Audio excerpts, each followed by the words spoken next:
222 divided by 1111.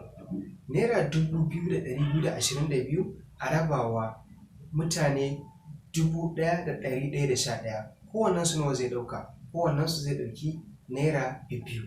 Wannan ita ce right answer. Is equals to 2. Ina da 100 guda 5 sai na rubuta 100 na guda 5 a nan ya zama 500. A nan 10 ina da guda 4. 10 sau 4 ya kama nawa? 40. Sai rubuta 4 a nan wajen. Sannan kuma a nan wajen ina da 3.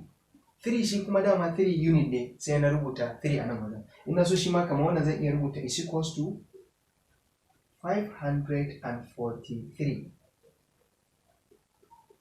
Wannan shi ne